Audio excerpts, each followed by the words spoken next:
대전, 세종, 충남 현안과 이슈를 진단하는 시사 라디오 5시엔 대세남. 안녕하십니까. 5시엔 대세남 박명원입니다. 54.1% 역대 지방선거 평균 투표율입니다.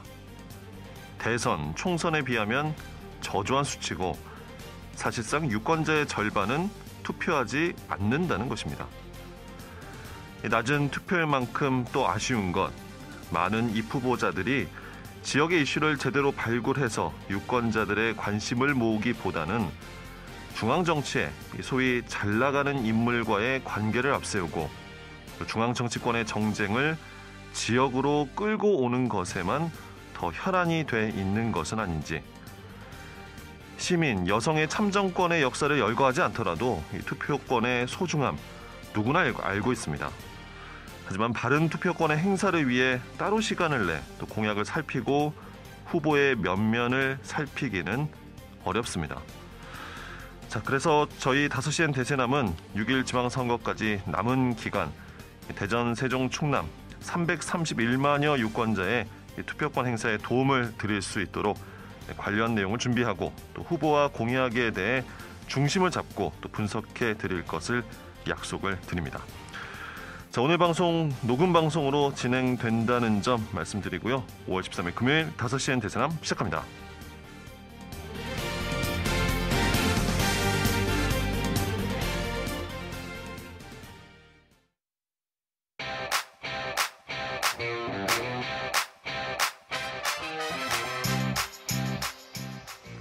네, 2주의 환경 이슈를 짚어보고 함께 실천할 수 있는 환경 캠페인도 소개해드리는 대세남 환경 캠페인 지구를 지키는 사람들.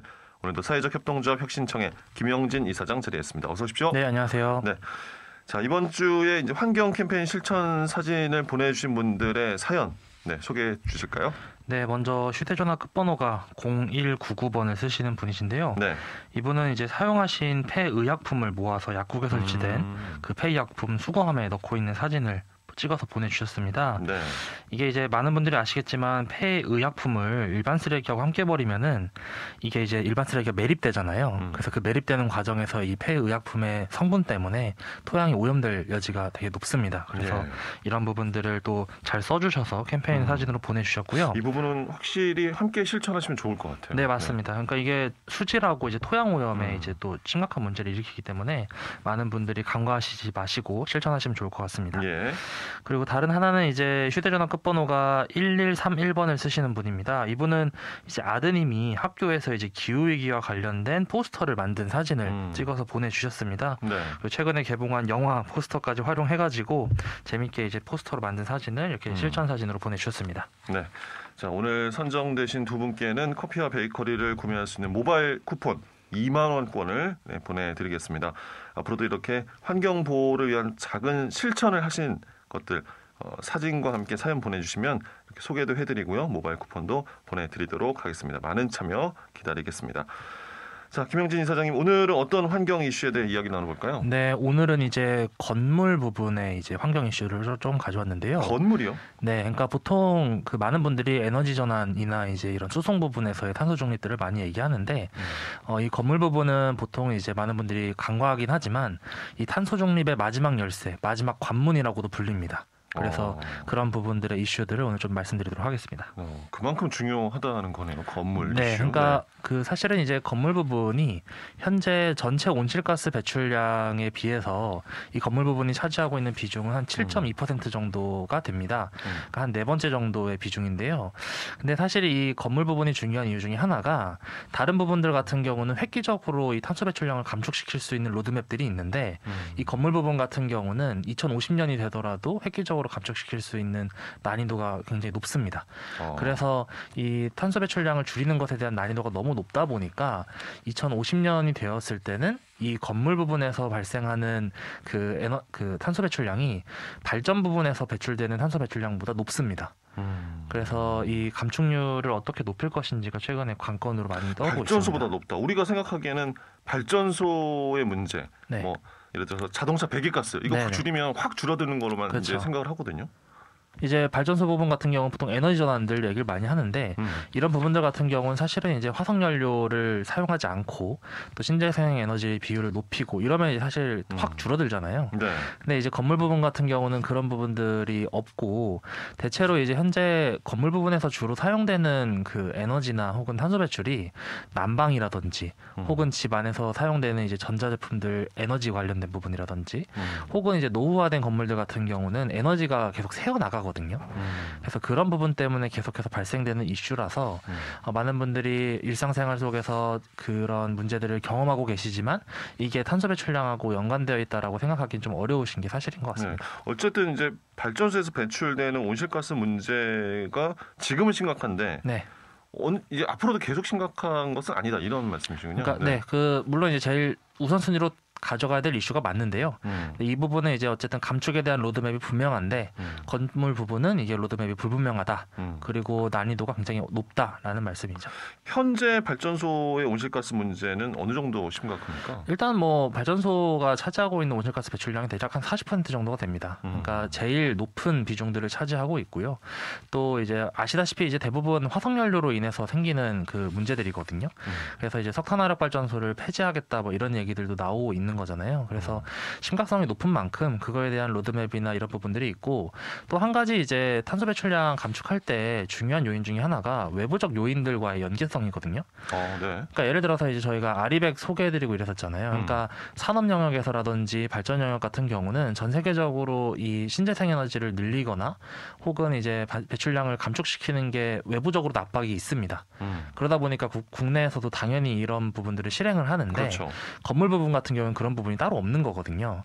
그러니까 산업 영역에서도 별도로 외부 요인이 없고 그리고 사람들의 인식도 낮고 이러다 보니까 노후화된 건축물이라든지 혹은 우리 집에서 이제 사용되는 이런 에너지 발생을 되게 간과하기 쉬운 부분인 거죠. 네. 그렇다면 이제 현재 시점에서 봤을 때 건물에서 배출되는 온실가스의 상황 심각성은 어떻습니까? 그러니까 일단 아까 제가 전체 배출량이 한 7.2% 정도 된다고 말씀드렸잖아요. 근데 대부분의 이제 그 온실가스가 배출되는 부분들이 난방 부분입니다. 그러니까 그 집안에서 난방 사용하실 때 대부분 다 화석연료로 사용하시죠. 그러니까 도시가스라든지 혹은 뭐 석유를 아직도 사용하시는 분들도 있고, 그래서 이 화석연료로 기반으로 하는 이제 난방 에너지를 사용하는 게 대부분이고요. 최근에는 이제 전자제품 사용이 높아지다 보니까 그거에 따른 이제 전기 에너지 사용량도 높습니다. 그리고 이제 우리나라 같은 경우는 그 20년, 30년 이상 된 노후화된 건축물들이 굉장히 많거든요. 네. 그래서 노후화된 건축물들 같은 경우는 많은 분들이 경험하셨을 텐데 난방을 아무리 틀어도 이제 집이 따뜻해지지 않는다거나. 난방의 효율성이 떨어진다는 네, 말씀이시죠? 맞습니다. 네. 그러니까 단열이나 이런 부분들이 안 돼가지고 건축물의 이제 에너지 효율이 되게 떨어지는 거죠. 그래서 그런 부분들로 인해서 새어나가는 에너지도 굉장히 많습니다. 그래서 이런 두 가지에서 세 가지 정도 핵심 요인들이 있는데 최근에 이제 그런 부분들을 좀 방지하고자 단열이나 혹은 에너지 효율을 높이는 이런 리모델링을 그린 리모델링이라고 하거든요. 네네. 그래서 그런 그린 리모델링에 대한 정책들이나 이런 수요들이 되게 높아지고 있는 상황입니다. 그밖에 좀 건물에서 생기는 탄소 배출이 어떤 것들이 있을까요? 그러니까 방금 말씀드렸던 것처럼 일단 화석연료를 사용하는 것 자체가 일단 탄소 배출량이 높은 거고요. 난방. 네, 맞습니다. 그리고 이제 집에서 전기 에너지 사용하는 것들도 대체로 그 높아지는 요인입니다. 그런데 이제 그 많은 분들이 조금 고민해 주셨으면 하는 것들은 이런 난방 같은 것들도 이제 사실 전기 에너지를 사용하면은 그래도 탄소 배출량을 좀 줄일 수가 있거든요. 그렇게도 생각을 할 수 있군요. 네, 그래서 사실은 이제 국제적으로 이 그린 리모델링을 얘기를 할 때 난방 에너지를 이제 화석연료가 아니라 전기 에너지를 사용하는 게 핵심이다라는 얘기를 많이 하고요.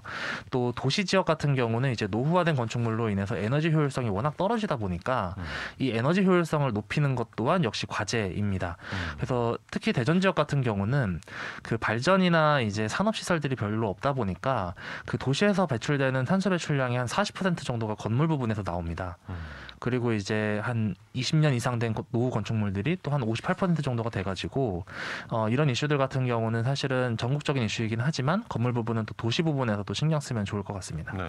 어쨌든 우리가 난방을 안 하고 겨울을 날 수도 없고, 그렇죠. 그렇죠. 네. 요리를 안 할 수도 맞습니다. 없고요. 네. 어쨌든 쓰긴 쓰는데 에너지의 사용을 최대한 줄이면서 효율적으로 사용하는 게 핵심이겠네요. 네, 그러면요. 맞습니다. 그리고 이제 기존에 이제 사용하고 있던 부분들을 이제 잘 바꿔나가는 게 또 중요한데요. 예를 들어서 이제 그 다른 지역에 좀 좋은 사례 중에 이런 사례가 있습니다. 그러니까 서울의 성대골 에너지 자립마을이라는 곳이 있는데요. 네. 여기 같은 경우는 이제 지역에 있는 노후화된 주택에 살고 계시는 분들이 또 대체로 취약계층이시잖아요. 근데 그분들이 이제 에너지 취약계층이기도 하시고 또 노후화된 그 집에서 살고 있어가지고 탄소 배출량도 또 많이 높은 거죠.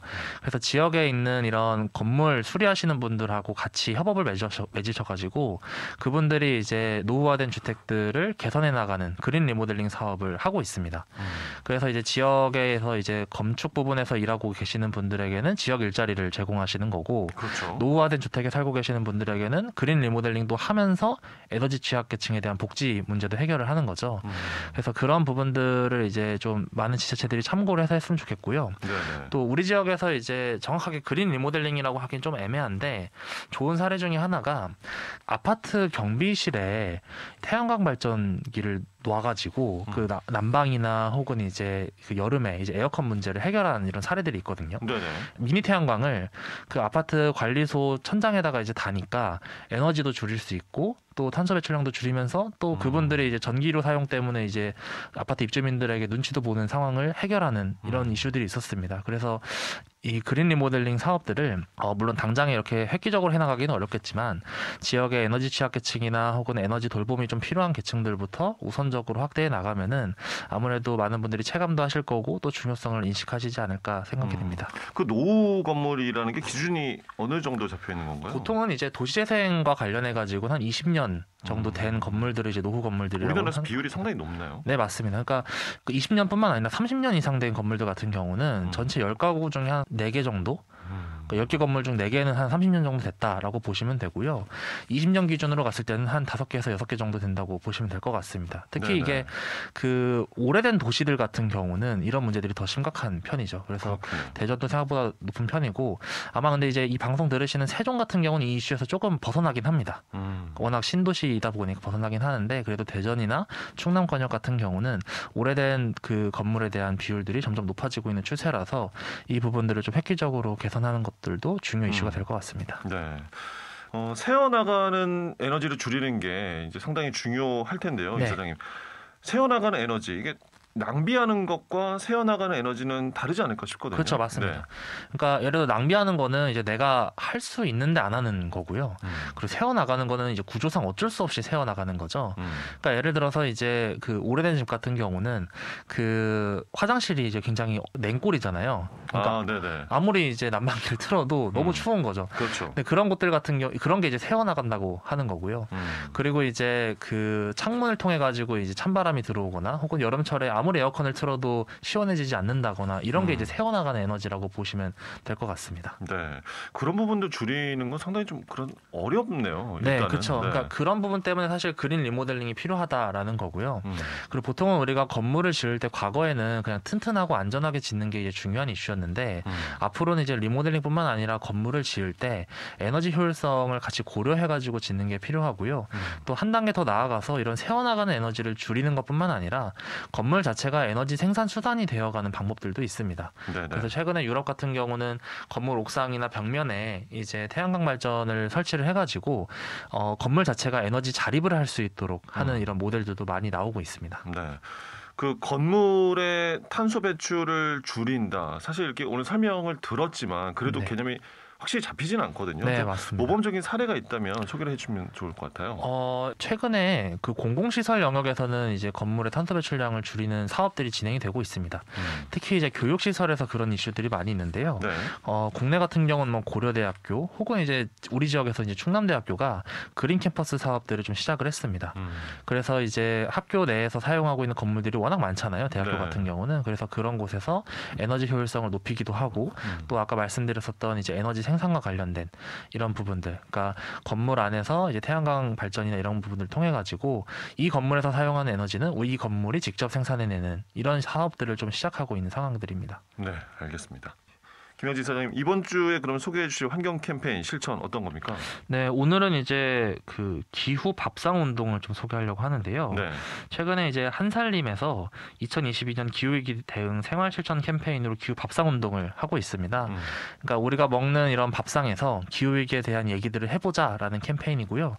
이 캠페인을 이제 시작을 하실 때 한살림 홈페이지에 들어가셔서 그 정보들을 보실 수 있는데 내가 기후 밥상에서 어떤 얘기들을 할 건지에 대한 주제들을 써가지고 이제 캠페인 사진으로 올리시면은 한 건당 이제 500원의 그 기부금이 적립이 되고요. 네, 이렇게 모아진 기부금들은 이제 아동복지 관련된 곳에 또 사용이 된다고 합니다. 그래서 기후 밥상 운동에 좀 참여하고 싶으신 분들은 한살림 홈페이지에서 관련 내용을 참고해 보시면 되고요. 네. 일상에서부터 이런 얘기들을 해나갈 주제들을 한살림에서 관련 자료들을 또 보내준다고 합니다. 그래서 참고하셔서 실천해 보시면 좋을 것 같습니다. 네, 알겠습니다. 함께 실천하면 좋겠고요. 자, 다양한 환경보호 실천사항 여러분께서 인증 사진과 사연 함께 보내주시기 바랍니다. 단문 50원, 장문 100원의 유료 문자 샵 2309번으로 보내주시면 되고요. 그리고 카카오톡 채널에서 5시엔 대세남 검색하셔서 친구 추가하셔서 카카오톡으로도 사연과 사진 보내실 수 있습니다. 보내주신 분들 중에서 2분을 선정해서 커피와 베이커리 등을 구입할 수 있는 모바일 쿠폰 2만 원권을 보내드리도록 하겠습니다. 많은 참여 기다립니다. 지금까지 2주의 환경 이슈를 짚어봤고요. 또 함께 실천할 수 있는 환경 캠페인도 소개해드렸습니다. 대세남 환경 캠페인 지구를 지키는 사람들 오늘도 사회적 협동조합 혁신청의 김영진 이사장과 함께했습니다. 고맙습니다. 네, 감사합니다.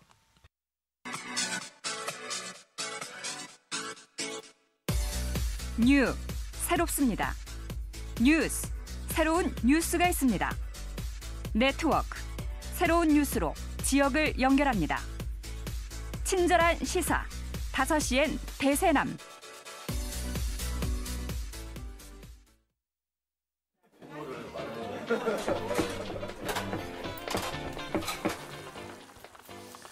네, 정치, 사회, 문화 등 우리 사회 전반의 핫한 이슈들을 두루두루 짚어보고 다양한 시각에서 의견을 나눠보는 공감 토크 시간 시사 두루치기 이어가겠습니다. 자, 오늘 방송은 사전에 녹음된 방송이라는 점 먼저 말씀을 드리고요. 자, 오늘은 시민의 입장에서 다가오는 6.1 지방선거를 어떻게 보고 있는지 세 분을 모시고 말씀 나눠보도록 하겠습니다. 자, 보슈의 서한나 대표 자리해 주셨습니다. 어서 오십시오. 네, 안녕하세요. 네. 그리고 김우찬 변호사 또 자리해 주셨습니다. 어서 오십시오. 네, 안녕하세요. 자, 그리고 오늘 희망의 책 대전본부의 이선배 이사께서 또 대신해서 자리를 해 주셨습니다. 어서 오십시오. 네, 반갑습니다. 네, 감사합니다.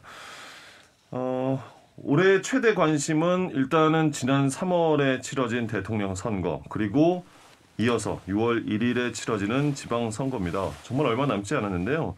특히 이번 선거가 20대 대선을 치른 후 2달여 새 정부 출범 후 바로 이제 치러진다는 점에서 역대 이미 치러진 지방선거와는 분위기가 참 다를 텐데 저야 물론 뉴스도 진행을 하고 시사 프로그램을 제작 진행하고 있다 보니까 뉴스도 챙겨보고 후보들이 이런 공약을 내놓는구나 서로 이렇게 공방을 어떻게 하는구나를 관심 있게 보지만 세 분께서는 정말 이제 유권자 입장에서 시민의 입장에서 내가 사는 지역에 광역단체장이든 의회 의원이건 어떤 후보들이 나오는지 정말 유심히 보실지 이게 좀 궁금하거든요. 네, 이선배 이사께서는 어떠세요? 좀 후보자들 정말 많잖아요. 관심 좀 갖고 보고 계세요? 사실 이번 그 대통령 선거가 워낙 치열하다 보니까 사실은 그 좀 패배한 측에서는 너무 실망한 나머지 뉴스도 안 본다 이런 얘기가 있을 정도이기 때문에 그래서 어쨌든 지방선거 분위기가 또 그게 어떻게 영향을 미칠지 잘 모르겠는데요. 저 개인적으로는 이번 그 구도가 유성구청장 출신에서 대전시장을 한 그 허태정 후보와 또 과거에 이제 동구청장을 역임하시고 또 국회의원도 하신 이장우 후보이기 때문에 대전 시민들에게는 좀 이렇게 익숙한 그런 인물들이라서 그런 점에서 좀 이렇게 흥미롭지 않나 그 대결이. 그리고 특히 이제 이장우 후보하고 그 허태정 후보의 스타일들이 또 많이 달라가지고 이장우 후보 같은 경우는 본인 말로는 미래를 대비해서 지은 거다라고 하는데 어쨌든 그 커튼홀 방식이라고 그러나요? 어쨌든 화려한 그 동구청사 때문에 동구청사 얘기요? 유리궁전이라고 불리기도 하고 그래서 이제 그 빛 빚을 뭐 한 2년 전인가 한 12년 만에 갚았다고 그러더라고요. 그래서 네. 그런 뭐 이슈도 있고 또 반면에 이제 허태정 시장 같은 경우는 이제 이장우 후보가 공격하기를 뭐 한 게 뭐가 있냐. 그래서 잘한 것도 없지만 또 못한 것도 없다. 또는 이제 본인 허태정 시장 말로는 아주 이렇게 내실 있게 착실하게 준비를 하는 과정이 있었다라고 해서 그런 두 분의 어떤 그런 스타일의 그 큰 차이가 서로 이렇게 대비되기 때문에 좀 이렇게 흥미롭게 좀 보고 있고요. 저는 유성구에 살고 있는데 유성구 역시 또 마찬가지로 전직 구청장 출신이었던 그 진동규 후보가 국민의힘 후보로 나왔고 그다음에 이제 지금 현재 이제 그 유성구 구청장 정영래 후보가 맞대결을 벌여서 어쨌든 그 과거에 그분들의 어떤 스타일들이 있기 때문에 그런 거에서 어떤 그 평가에 좀 준거가 있지 않나라고 생각이 들어서 좀 이렇게 의미 있게 바라볼 수 있고요. 근데 사실 시의원이나 구의원이나 뭐 비례대표 뭐 이런 분들은 지금 이제 누가 출마했는지 어디서 정보를 찾을 때가 사실은 전혀 없기 때문에 나중에 이제 선거 공보물이나 선거 벽보가 나와야 그때서야 좀 알 수 있지 않을까라고 생각이 들어서 저 같은 경우는 그나마 좀 이렇게 정치 고관여층이라고 해야 되나 하는데도 스스로 불구하고 평가를 하시는군요. 예.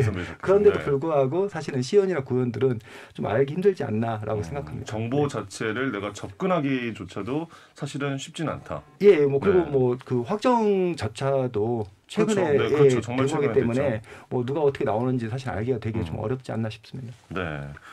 김우철 변호사는 어떠세요? 좀 지역에 출마하는 후보들 많은데 관심을 어떻게 다 두루두루 갖고 계십니까? 어떻습니까? 뭐 나름대로는 가지려고 많이 노력은 하는데요. 왜냐하면 이게 노력을 하는 그럼요. 스스로 평가를 하시. 네네. 왜냐하면 지방자치의 가장 기본이 사실 이 지방선거 아니겠습니까? 근데 그만큼 관심도가 떨어지는 건 사실인데 대선의 결과가 이 지방선거에까지 어떤 영향을 미치게 될지 이런 것들은 또 관심사고 다만 후보나 이 정책과 관련해서는 뭐 별다르게 눈에 띌 정도의 새로움이라든가 그런 것들은 보이지 않아서 좀 실망스러운 면이 없지 않아 있고요. 그리고 오히려 저는 이제 각 당의 당내 경선 과정을 보면서 좀 흥미 있게 좀 봤거든요. 근데 뭐 다들 알고 계시겠지만 뭐 여러 가지 일들이 있었는데 굉장히 실망스러운 면이 많았죠. 원래 뭐 대전시장에 출마하려고 했던 분이 당내 경선에서 떨어지고 나서 다른 곳에 출마를 한다든가 뭐 기존에 뭐 민주당만 하더라도 서구청장인 장동수청장이 그대로 또 다시 당내 경선에서 낙마하고 나서 서구청장으로 출마를 한다든가 이런 모습을 보면서 지역민들이 과연 지방선거에 대해서 갖고 있는 기대감 이런 것들이 오히려 실망감으로 변하지 않을까라는 우려들을 좀 하고 있습니다. 네.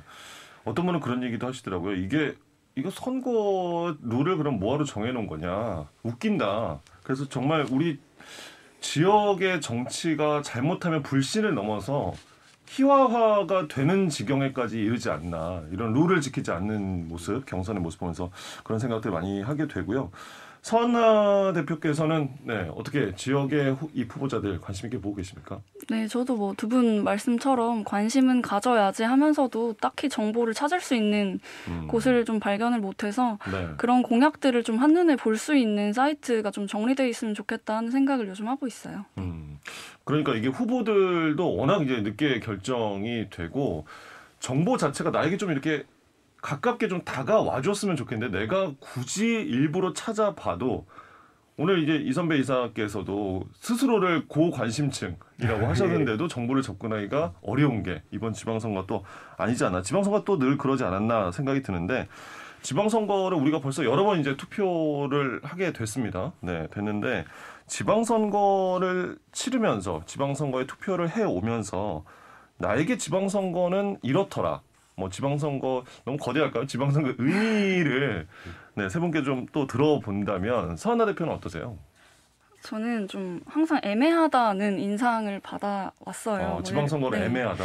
뭐 예를 들면 시민들의 관심 자체도 없을 뿐더러 또 입후보 하시는 분들만 봐도 이제 본인을 어떻게 이제 소개하느냐 하면 뭐 본인이 어떤 철학을 가지고 있고 어떤 세상을 만들어가고 싶다 이런 방향성을 내세우는 게 아니라 내가 대전에서 태어났고 어느 고등학교에 나왔고 무슨 학생회장을 했고 이런 것들로 좀 본인 어필을 하시다 보니까 저도 좀 흥미나 기대가 좀 떨어지고 이런 후보들의 면면을 좀 더 알고 싶다 이런 생각이 들면서 좀 아쉬움이나 애매함으로 계속 저한테 자리를 잡았던 것 같아요. 네. 애매한 상태에서 나는 어떻게 보면 좀 투표를 해왔다. 네.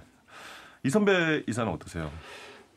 나에게 지방선거란 집사 뽑기다. 집사. 그래서 네. 제가 고양이를 키우진 않지만 왜 고양이 키우는 그 분들을 이제 집사라고 부르잖아요. 네. 이제 보통 이제 후보들은 뭐 자기가 머슴이 되겠다, 머슴론을 얘기하지만, 근데 사실은 선거 끝나면 머슴 아니잖아요. 네. 오히려 우리가 더 어려운 존재가 되고 가불이 바뀌는. 그래서 네. 선거운동 기간만 머슴인 거지. 그래서 그것보다는 뭐 집사라고 하는 게 더 어울리지 않나 싶은데, 그 이유가 이제 고양이가 어떤 주인을 만나냐에 따라서 좋은 주인 만나면 고양이가 좀 윤택한 삶을 살 수 있는 거고, 반면에 무능하거나 게으른 주인 만나면 삶의 질이 떨어지는 거 아닙니까? 네, 마찬가지로 저희가 어떤 시장을 뽑고 어떤 구청장 CEO를 뽑냐에 따라서 이런 대전 시민들의 어떤 삶이 좀 달라질 수 있기 때문에 그런 점에서 어쨌든 집사 뽑기다라고 생각이 들고요. 또 한 가지 정의를 한다면 지방선거는 지역 언론 집중 기간이다라고 제가 생각합니다. 지역 언론 집중 기간이다. 지역 언론에 관심이 많이 가는 시기다. 아까 이제 뭐 그 후보들에 대해서 알고 싶다 하더라도 사실 모른다고 하는 이유가, 가장 큰 이유가 우리가 대부분 이제 포털 통해서 이렇게 뉴스를 접하잖아요.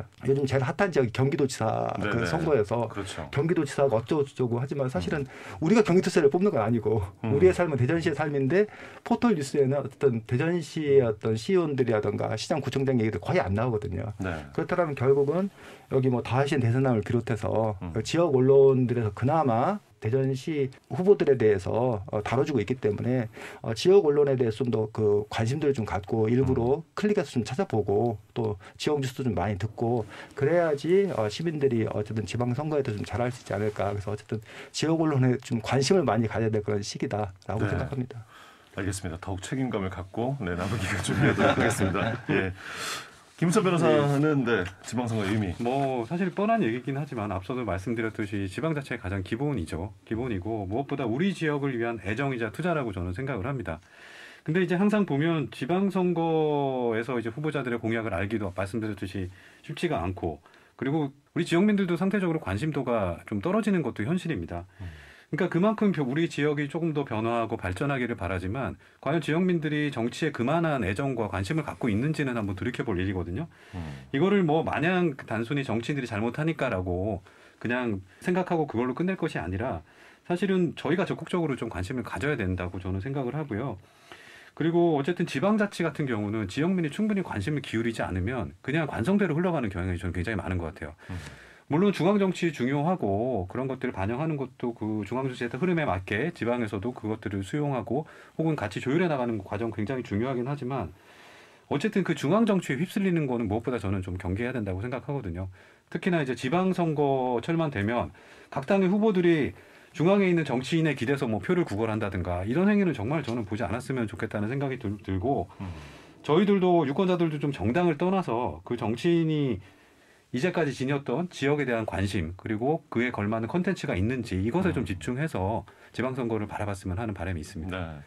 그런데 이번 지방선거는 특히나 대선이 치러지고 얼마 후다 보니까 뭔가 이선배 이사께서도 말씀해 주시고 지적해 주셨지만 대선의 지지자들에 따라서 대선의 승리를 이어갔으면 좋겠는 지지자들도 있고, 뭔가 대선의 아쉬움을 이번 지방선거로 좀 풀어냈으면 좋겠다는 그런 분위기도 있고, 한편으로는 이번 지방선거가 경기도지사 선거, 뭐 인천 계양, 뭐 분당가 여기에 너무 이제 포커싱이 되다 보니까 지역 선거, 지역에 사는 사람들이 오히려 그쪽 선거에 더 관심을 갖게 되는 그런 분위기가 있거든요. 세 분도 그렇게 느끼시나요? 어떠세요?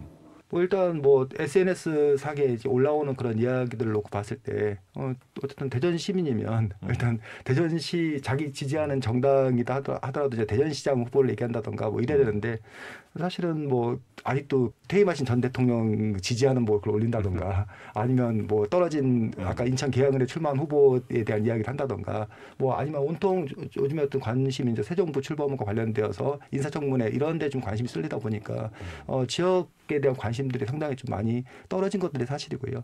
그다음에 아까도 말씀드렸지만 떨어진 후보 측 안에서 다시 이제 좀 나뉘죠. 누가 선거운동 열심히 했네 안 했네 뭐 이런 그 부분들도 있기 때문에 그런 점에서 과연 이번 그 지방선거에 대한 규정을 그리고 또 현재 또 구청장이나 시장을 다 더불어민주당이 현재 그 석권하고 있는 상황에서 지난번 정권 심판론에 이어서 지역 정권 심판론이 과연 먹힐 것인지 아니면 새 정권으로 바뀔 것인지 해서 원래 그 충청 그 지방의 그 민심이 드러나지 않는다 그러잖아요. 근데 거기다가 이런 다양한 변수가 있어가지고 더 오리무중인 어떤 그런 상황 아닌가라고 생각이 들어서 선거 분위기가 그렇게 많이 좀 이렇게 달아오르고 있지는 않나라고 생각이 들고요. 특히 이제 정당과 관계없이 교육감 선거 같은 경우에도 이번에 이제 우리 설 교육감님 같은 경우가 이제 지난 그 지방선거 당시에 진보 교육감들이 대구 경북 빼놓고 다 휩쓸었거든요. 그렇죠. 근데 유일하게 살아남은 그 설동원 교육감님이 이제 73세인가 되시는데 이번에 또 이제 3선 도전을 또 이렇게 하셔가지고 그런 점에서 이제 그 고령이라는 어떤 그런 한계를 극복하고 과연 성공할 것인지 그때 5.99% 차인가요? 그래서 어쨌든 되게 간발의 차이로 이제 낙선했던 그 성광진 그 후보가 어떤 4년 동안 많은 준비를 한 걸로 알고 있는데 과연 그 서력전에 성공을 할 것인지 그리고 이제 이번에 또 그 여성 교육감 후보로 이게 정상신 후보가 나왔는데 그 후보는 과연 이 양강 구도라고 해야 되나요? 어쨌든 뭐 그 구도의 그 판세에 또 어떤 영향을 끼칠 것인지 그런 부분들이 좀 이렇게 흥미롭긴 하나 아까 말씀드렸듯이 정치 고관여층에서 흥미로운 거고 일반 그 시민들 입장에서는 사실은 그냥 사거리에서 이렇게 인사하는 후보들 보면서 선거철이 돌아왔구나 정도 느끼지 않나 그렇게 보고 있습니다. 네. 선아 대표는 어떠세요?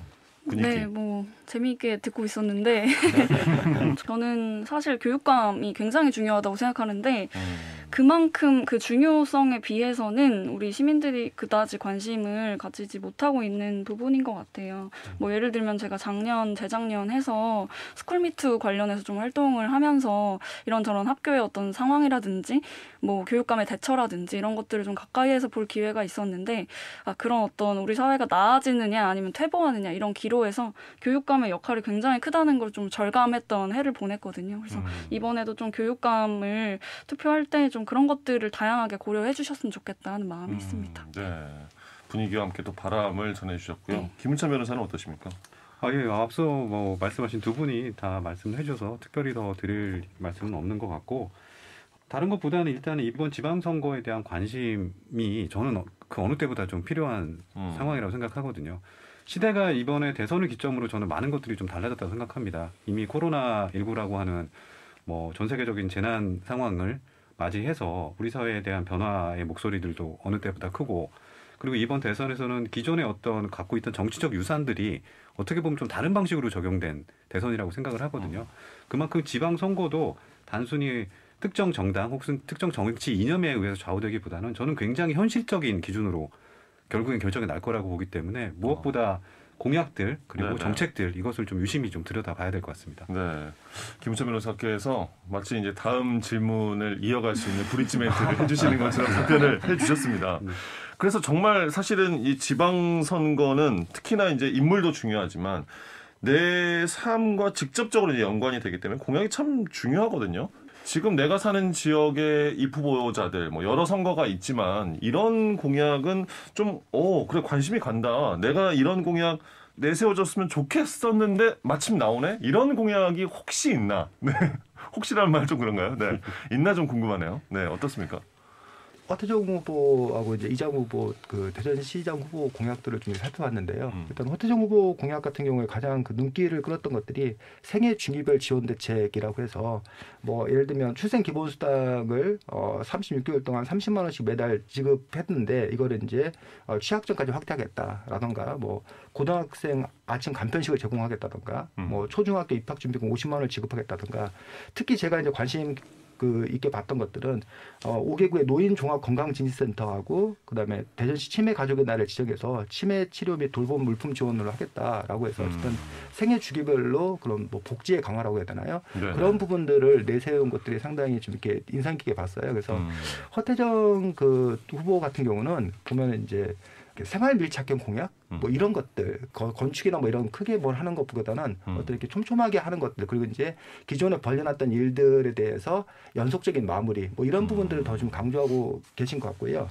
반면에 이장 후보 같은 경우는 뭐 지금 현재 저희가 트램을 그 지금 아직 착공도 못 하고 있는 어떤 그런 상황인데 2호선이요. 네. 트램 플러스 도시철도 3, 4, 5호선을 동시에 추진하겠다라던가 뭐 충청권 지역은행을 유치하겠다던가 산업 용지를 50만 평인가 뭐 확보하겠다던가 그러면 심야 경제 관광 활성화를 시키겠다던가 뭐 이런 식으로 아주 상당히 이제 굵직굵직한 어떤 그런 공약들. 그래서 이제 아까 변호사님 뭐 중앙 정부에 기대는 뭐 이런 것들을 하셨는데 어쨌든 현재 이제 정부가 바뀌어서 그런지 어쨌든 같은 그 당이죠. 그래서 이제 중앙 정부가 어쨌든 잘 자기가 협력해서 굵직굵직한 것들을 끌어내겠다라는 어떤 그런 부분들이 상당히 좀 인상 깊어서 두 분의 어떤 그런 스타일들이 상당히 많이 좀 차별화되는 거 아닌가라고 생각이 들어서 오히려 시민들 입장에서는 선택이 좀 더 쉬울 것 같습니다. 그래서 나는 좀 내실 있게 차근차근 하는 걸 더 좀 선택할 것인가, 아니면 대전시 전체적으로 좀 이렇게 뭔가 건축이라든가 뭐 이런 것도 좀 이렇게 획기적으로 바뀌는 거에 좀 투자를 할 것인 건가. 물론 뭐 실현 가능성이라든가 여러 가지를 따져봐야 되겠지만 그런 점에서 두 분의 어떤 그런 스타일들이 많이 다르기 때문에 선택은 또 상대적으로 또 좀 쉽지 않나라고 생각이 들어서 어쨌든 저는 많은 공약들 중에 그 부분들이 제일 좀 인상이 깊었습니다. 네. 거대 양당의 이 대전시장 후보들의 공약들을 보면 확실히 좀 차별성은 있는 거네요. 네. 서은하 대표는 어떤 공약들이 좀 눈에 띄던가요? 네, 저도 호태정 시장이 말한 그 생애주기별 접근이 굉장히 필요한 때라고 생각을 했는데요. 그 중에서도 이제 노인 일자리 지원 센터 부분이 저는 굉장히 마음에 좀 와닿더라고요. 노인 일자리 센터. 네네. 네. 노인 일자리 센터를 이제 만들어서 이제 그분들을 이제 일자리에도 매칭도 해주고 이제 재교육도 받을 수 있게 하는 건데 그런 부분들이 우리 사회의 어떤 고령화 문제와 이제 맞물리면서 조금 해결책이 될 수 있지 않을까라는 생각도 하고요. 근데 이런 식으로 생애주기별 접근이 필요한 세대가 또 청년 세대라고 생각을 하는데요. 청년들이 어렵다 하지만 이게 한 가지 공약으로 해결될 수 있는 게 아니라 어떤 그들의 어떤 시대적인 문제 그리고 계층 이동이 불가하고 또 재산을 축적할 수 없는 상황에 놓인 그런 문제들을 좀 이렇게 생애 주기의 관점으로 접근을 해야 해결할 수 있다고 생각을 해요. 그래서 청년 문제도 마찬가지로 이제 노인 세대를 바라보는 것처럼 좀 세대의 관점으로 바라봤으면 한다라는 바람이 있습니다. 네네. 김은천 변호사는 좀 눈에 띄는 공약들 어떤 것들이 있습니까? 우선은 크게 이제 제가 개인적으로 관심사를 두고 있는 분야가 크게 두 가지가 있는데요. 한 가지는 이제 스타트업과 관련된 뭐 창업 지원 정책, 그리고 대전의 문화 정책, 이 두 가지가 저는 개인적으로 큰 관심사입니다. 그래서 김은천 변호사 실제하고 전혀 연관성이 없는 아닙니다. 스타트업 같은 경우는 제가 법률 지원이나 이런 부분들에도 평소에 관심을 가지고 있고 문화 같은 경우는 어쨌든 저도 문화인으로 변호사 이전에 살았던 경험이 있기 때문에 더 그럴 수도 있고 그 대전에 관련된 문화에 대한 애정이 제가 굉장히 좀 큰 편이고 욕심도 많은 편이어서 그런데요. 이 두 가지가 일단 눈에 띄는데 양 후보 모두 관련된 정책들은 있습니다. 이제 허태정 후보 같은 경우는 스타트업 육성과 관련해서 뭐 총 4천억 규모의 정책 자금을 융자하겠다라거나 그리고 이장 후보 같은 경우는 뭐 산업 용지라든가 기타 뭐 SOC 확충 등 기업을 유치하겠다 뭐 관련된 것들이 있는데 두 정책 공이 제가 볼 때는 디테일과 감수성이 모두 떨어진다라는 느낌입니다. 그러니까 이 얘기가 전혀 새로운 얘기가 아니거든요. 대전에서 뭐 대기업 유치하면 너무나 좋죠. 근데 현실적으로 대기업을 어떻게 유치할 것인지에 대한 방안은 없습니다. 그냥 선거철만 되면 항상 유치하겠다, 뭐 산업용지 확보하겠다, 창업 지원하겠다라고 하는데 창업 지원만 하더라도 그냥 뭐 공간 몇 가지 만들어 놓고 거기에서 알아서 그냥 각자 생존해야 되는 거거든요. 그걸 지원이라고 볼 수는 없죠. 그리고 산업용지 뭐 추진하겠다고 하는데 산업용지를 어떻게 활용할 것인지인데 어떻게 대기업을 불러올 겁니까 대전에. 그러니까 이게 단순히 이런 선언적인 얘기들은 사실 큰 의미가 없다고 보고요. 특히 이제 문화 관련해서도 마찬가지인데 이장 후보 같은 경우가 지금 뭐 꿀잼 도시를 하겠다고 하는데 여전히 좀 실망스럽습니다. 허태정 후보 같은 경우도 뭐 대전 방문회라고 해서 자꾸 이 문화를 관광하고 연계시키고 있는데요. 관광하고 연계하려면 그 문화가 먼저 콘텐츠가 풍부해야 되는데 콘텐츠를 풍부하게 받쳐놓지 않고 자꾸 전시성 행사 같은 것들을 해서 이것을 문화라고 얘기하고 있는 게 저는 이거 앞으로도 대전에 어떤 스토리를 만들어서 재미를 줄 것인지에 대한 고민이 아니라 어떤 행사를 만들어서 사람들을 일회성을 부를까. 이거는 정말 지속 가능하지 않은 정책이거든요. 그래서 이 양 후보 모두 좀 이 대전시 문화 정책에 대해서는 좀 깊은 고민을 좀 했으면 좋겠다라는 아쉬움이 있고 다만 눈에 띄는 것은 아까도 말씀하셨지만 뭐 입학준비금 지원 정책이라든가 우리 사회의 기본적인 복지 그리고 뭐 기본소득까지는 아니지만 어쨌든 최소한 우리가 기본적으로 향유해야 될 것들을 마련하는 그런 정책들에 관련돼서는 좀 관심 있게 지켜보고 있습니다. 네. 근데 어떻게 보면 선거 때만 다가오면 이렇게 선심성 시혜성 복지 정책들도 역시나 기업 유치와 좀 비슷하거든요. 그런 정책들을 많이 일단은 내놓거든요. 선거에서. 그런 점들은 이 유권자들의 입장에서 봤을 때는 아 저거 정말 지킬 거야 이런 입장인 건지 아니면 그래 일단 뭐 저 정도는 한 던지는구나 이렇게 받아들이시는지 어떻게들 그런 복지 정책들은 받아들이세요? 저 같은 경우는 그럼에도 불구하고 던져야 된다. 그리고 그나마 그래야 또 이제 한 발 한 발 노력해서 나아가는 어떤 그런 측면들이 있고.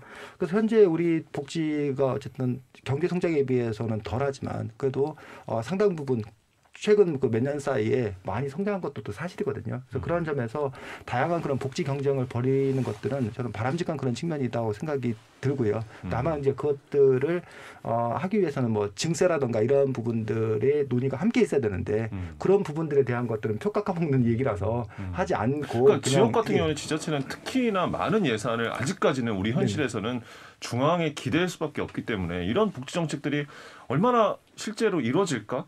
과연 그 예산은 마련이 되는 상태에서 이런 공약들을 생각을 하는 걸까? 이런 또 의구심이 유권자들 입장에서는 또 들잖아요. 그런 점에서 이제 저는 언론이나 그 시민사회단체의 점검이라고 해야 되나요? 그런 부분들이 좀 필요하다고 생각이 들어요. 그래서 2006년 선거에선가는 그 매니페스토 운동이 되게 활발하게 있었거든요. 그래서 이제 후보들의 선거 공약이 과연 얼마나 실현 가능한지를 따져가지고 알려주고 그다음에 언론이나 이런 데서 사실은 이렇게 아까 서한나 대표님도 말씀하셨지만 이렇게 한눈에 좀 우리가 비교해 볼 수 있도록 해줘야 된다고 했는데 공약이 두 개 맞서는 게 도대체 뭔지 그다음에 이제 거기에 들어가는 예산은 도대체 얼마 정도 예산이 되는지 이런 부분들에 대해서 대통령 선거 기간 동안에는 어쨌든 여러 그 언론이라던가 뭐 학자들이 연구해서 그것들을 이제 좀 꼼꼼하게 비교를 해주는 그런 부분들이 있는데 지역에서도 사실은 지역 언론이라든가 지역 학자들, 뭐 시민사회 단체에서 그런 부분에 대한 연구를 통해서 조금 더 이렇게 시민들이 다 알 수 없잖아요, 사실은. 그래서 그런 점에서 좀 이렇게 간편하게 비교할 수 있는 그런 꼼꼼한 자료들을 좀 이렇게 제공해줬으면 좋겠다라는 그런 바람들은 가지고 있습니다. 네네. 김은찬 변호사는 앞서서 이제 그 거대 양당 후보들의 공약 중에 좀 아쉬운 점까지 같이 말씀해 주셨는데 서한나 대표도 이제 여러 후보들 봤을 때 이런 공약은 좀 현실성이 없는데 이렇게 던졌구나. 네. 이런 것들이 좀 있었나요? 사실 저는 현실성이 없는데 던졌다라고 생각하는 것도 있지만 네. 말씀하신 그 문화 정책 관련해서 조금 이야기하고 싶은 게 좀 생겼어요. 뭐냐면 말씀하신 것처럼 축제나 이벤트 같은 걸로 좀 문화를 부흥시켜 보겠다 하는 생각이 있으신 것 같은데 저는 두 후보 모두 좀 뭐 독립서점이라든지 공방이라든지 우리가 길을 산책하면서 들어가 볼 수 있는 가게라든지 이런 것들을 좀 일상 속에서 경험해 보신 적이 있는지 좀 여쭤보고 싶더라고요. 그러니까 우리가 사실 문화가 풍부한 도시라는 건 그렇게 일상을 좀 촘촘하게 채울 수 있는 어떤 컨텐츠가 많은 곳이라는 뜻인데 그런 것들에 대한 이해가 조금 부족하신 것이 느껴져서 조금 아쉬웠고 네 그런 게 아쉬웠고 또 이제 이선배 이사님이죠. 네.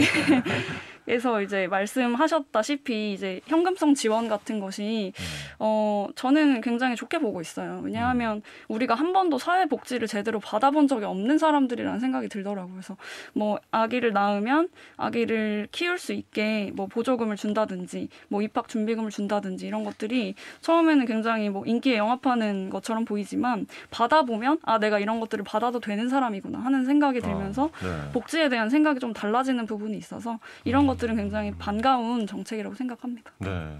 그 서한나 대표님 말씀하셨던 그 독서 그 문화 정책과 관련되어서 이제 저희 그 희망의 책 대전본부를 비롯해서 뭐 대전 동아인널은 뭐 독립서점 뭐 협의회 뭐 등등 여러 그 독서문화 단체들이 모여가지고 시장이나 구청장 후보들에게 독서문화 정책 협약을 좀 맺자라고 이제 제안서를 좀 이렇게 드리고 있거든요. 네. 이제 문화 관련 단체들도 모여가지고 그 시장 후보들과 간담회를 그 준비 중에 있는 걸로 알고 있어요. 그래서 네. 이제 사실은 시민들의 목소리를 듣는 것들이 가장 그 뭐 책상에서 하는 것보다 더 현실적이라고 생각이 들거든요. 근데 아직 응답들이 없어요.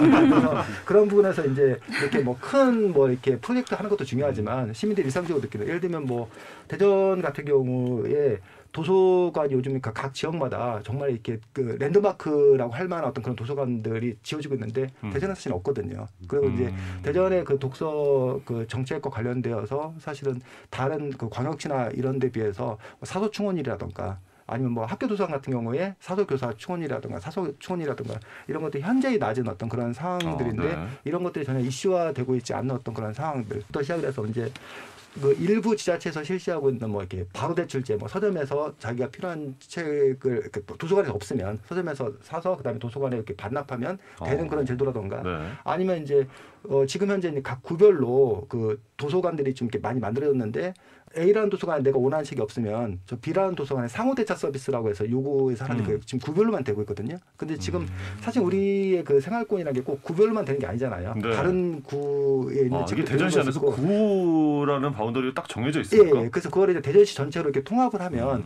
훨씬 더 이렇게 효율적으로 운영할 수 있고 시민의 만족도도 높아지는 거거든요. 그래서 네. 그런 그 상호 대차 서비스를 대전시 전체로 확대한다던가 이렇게 이제 시민들이 피부로 느낄 수 있는 어떤 그런 정책적인 아이디어를 갖고 있거든요. 그래서 그런 것들에 대해서 저희가 이제 제안을 하면 그것들이 이제 공약화되고 뭐 이런 것들이 실천되면 그러면 자연스럽게 시민들이 우리가 생각하고 바라는 것들이 정책에 반영되는구나.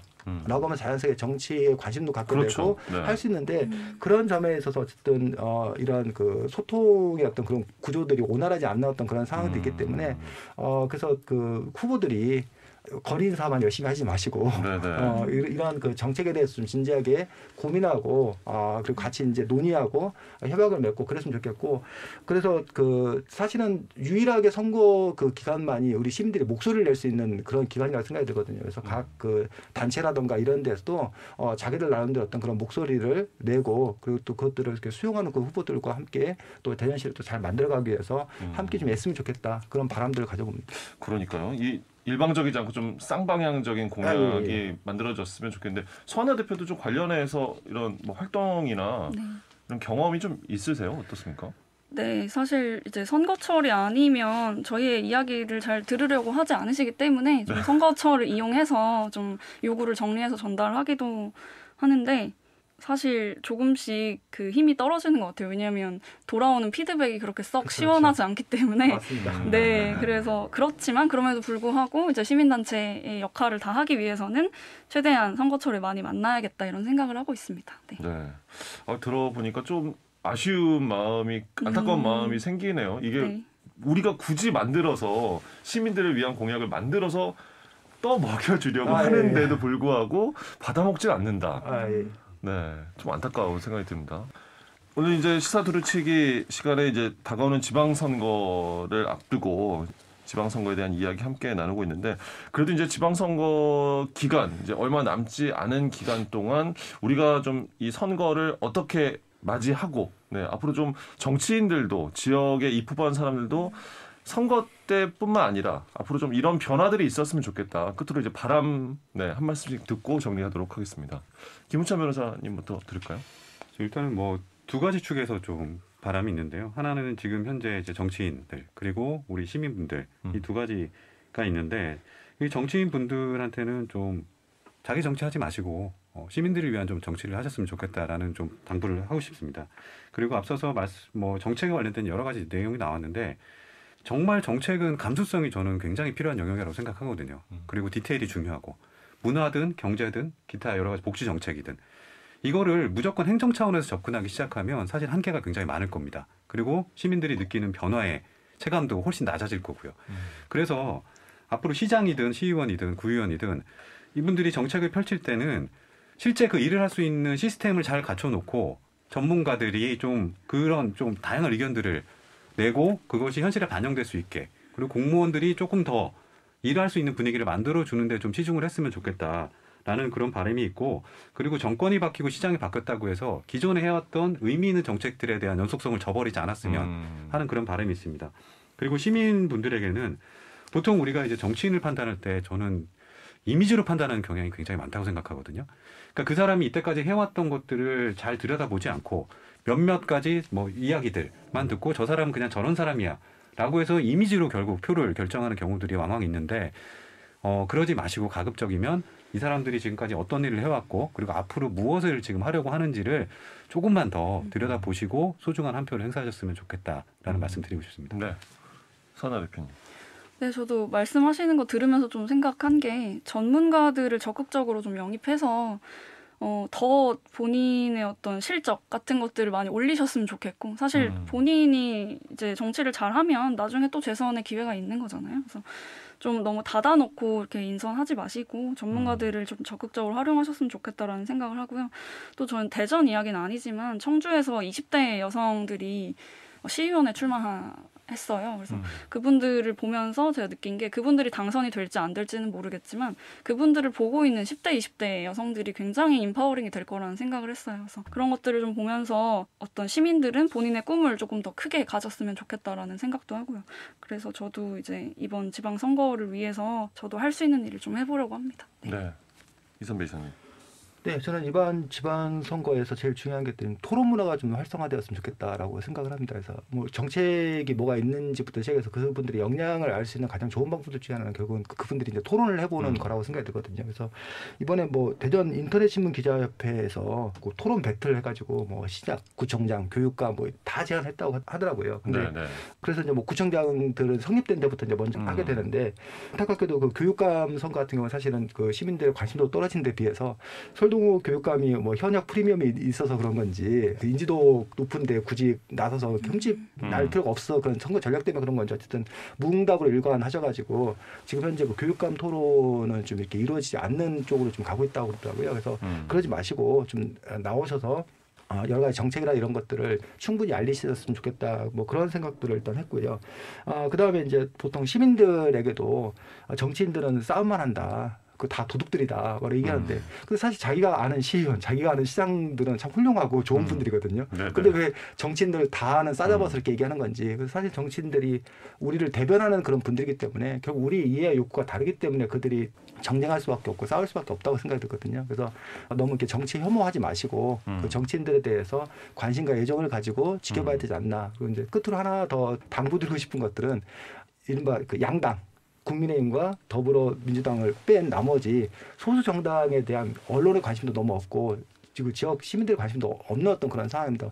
올해는 특히 이제 시장 후보에도 또 다른 당에 또 내지도 않기 때문에 더더욱이 이제 그 관심이 없는 어떤 그런 부분들인데 그래서 이른바 뭐 녹색당이라든지 뭐 정의당이라든지 뭐 노동당이라든지 뭐 이런 여러 정당들이 이번에 연합을 해가지고 단일 후보를 좀 내고 그랬다고 하더라고요. 그래서 그 후보들 중에는 뭐 이렇게 20대 여성인데 현금 수송하는 그런 그 아르바이트라든가 아니면 이제 택배 노동을 직접 했던 그런 후보도 이렇게 출마한 걸로 알고 있거든요. 그러면서 좀 이렇게 다양한 그런 직종의 여성부터 시작해서 여러 연령대 어떤 그런 후보들이 출마를 했으니 그동안 이른바 60대 남자들이 그 지배했던 어떤 그런 정치에서 벗어나서 어떤 좀 더 다양한 그 목소리를 낼 수 있는 어떤 그런 계기로 이번 지방선거가 작용했으면 좋겠다고 생각이 들어서 꼭 그분들 뽑으라는 얘기 아니라 시민들도 어쨌든 좀 더 이렇게 관심들을 넓혀가고 또 시민들이 관심을 가져도 알 수 있도록 우리 언론에서도 그분들을 좀 더 조명해주는 노력들을 좀 했으면 좋겠다. 그런 바람들을 가집니다. 네, 고맙습니다. 알겠습니다. 자, 시사두루치기 오늘 지방선거 이야기 함께 나눴습니다. 보슈의 서한나 대표, 김은찬 변호사 그리고 오늘 함께 또 해주신 희망의 책 대전본부의 이선배 이사 세 분 감사의 말씀드립니다. 고맙습니다. 네, 감사합니다. 네, 5시에 대전은 오늘 끝곡 카펜터스의 Close to You 전해드리면서 5월 13일 금요일 순서 여기서 마칩니다. 지금까지 박명원이었습니다.